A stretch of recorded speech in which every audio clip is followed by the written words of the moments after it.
जब से मैं पैदा हुआ हूं 1970 जून 19, तब से मैं सिस्टम के अंदर बैठा था। मैं सिस्टम को अंदर से समझता हूं। मुझसे आप सिस्टम नहीं छुपा सकते। कैसे चलता है, किसको फेवर करता है, किस प्रकार से फेवर करता है, किसकी रक्षा करता है, किसको अटैक करता है, ये सब मुझे मालूम है, दिखता है क्योंकि मैं उसके अंदर से आया हूं। प्राइम मिनिस्टर हाउस में जब दादी प्राइम मिनिस्टर थी तब था, पापा थे, मनमोहन सिंह जी थे, तब भी मैं जाता था, तो मुझे सिस्टम अंदर से मालूम। और मैं आपको कह रहा हूं, system is aligned against lower caste. मतलब भयंकर तरीके से, हर लेवल पे। आप कॉर्पोरेट सिस्टम देख लो, मीडिया सिस्टम देख लो, ब्यूरोक्रेसी देख लो, जुडिशरी देख लो, एजुकेशन सिस्टम देख लो, मिलिट्री देख लो, जहां भी आप देखोगे 90% का पार्टिसिपेशन ही नहीं है। और आर्ग्यूमेंट बनाई जाती है, मेरिट की आर्ग्यूमेंट। अब ये कैसे हो सकता है कि कहां पर क्या बोलना है, किस तरीके से बोलना है, ये बात अगर राहुल गांधी के समझ में आ जाए तो उससे ज्यादा बेहतर और कुछ नहीं होगा इस देश के लिए। लेकिन कहां पर क्या नहीं बोलना है, इस बात की समझ राहुल गांधी को जरूर है और इसीलिए वो आदमी ऐसी ऐसी बातें करता है। मंच पर खड़े होकर अभी जस्ट आपने देखा कि वो हमें यह बताना चाह रहा है कि 50 साल में राहुल गांधी का परिवार जब इस देश पे राज कर रहा था तो वो पूरा का पूरा सिस्टम लोअर कास्ट के लोगों के अगेंस्ट है।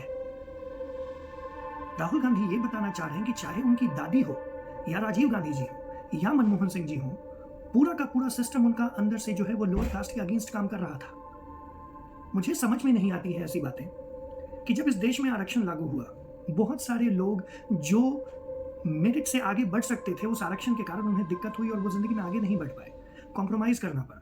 लेकिन फिर आरक्षण से जिन लोगों को फायदा हुआ है वो जिंदगी में आगे बढ़े, उन्होंने अच्छा खासा पैसा कमाया, उनका खानदान सही हो गया।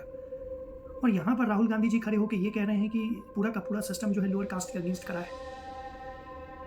सदी के इस महान पड़ाव पर जब हमारा देश इतनी तेजी से आगे बढ़ रहा है, जब हमारा देश बहुत सारे बातों में बहुत अच्छा कर रहा है, तब ये आदमी कास्ट लाइंस को यूज करके समाज में जो है डिवाइड पैदा करना चाहता है।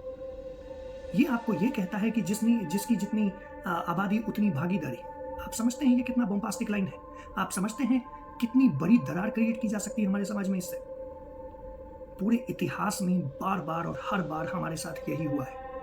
अंग्रेजों ने कोई फूट नहीं डाला था, अंग्रेजों ने उन्हीं फूट का इस्तेमाल किया जो पहले से हमारी सोसाइटी में थे, और उसी का फायदा उठा के आपको और हमें बांटे रखा, 2 साल तक लूटता रहा और इस देश को सोने की चिड़िया से भिखारी बनाकर चला गया।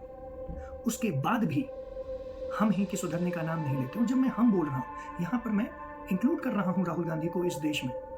मैं इंक्लूड कर रहा हूं कि वो हमारा ही हिस्सा है और फिर भी सिर्फ और सिर्फ चुनावी फायदे के लिए जो है देश को कास्ट के फ्रंट लाइन्स पर जो है बंटवारे करने को तैयार है। वो बार बार लोगों से उनकी जाति पूछ के उन्हें ये फील कराने के लिए तैयार है कि देखो हमेशा से बार बार तुम्हारे साथ गलत ही होता आया है। वो ये फील कराने की कोशिश कर रहा है कि देखो चाहे तुम कुछ भी कर लो, सिस्टम हमेशा तुम्हारे खिलाफ ही रहेगा। उन लोगों का क्या जिन्होंने इतनी प्रॉब्लम्स के बाद भी आगे बढ़ के अपने आप को और पूरे समाज को आगे लेके आए, क्या उनकी इज्जत हम और आप नहीं करते हैं? ये समझना पड़ेगा, ये प्रोपेगेंडा समझना पड़ेगा कि ये कितना भीतर घात करने वाली बात है।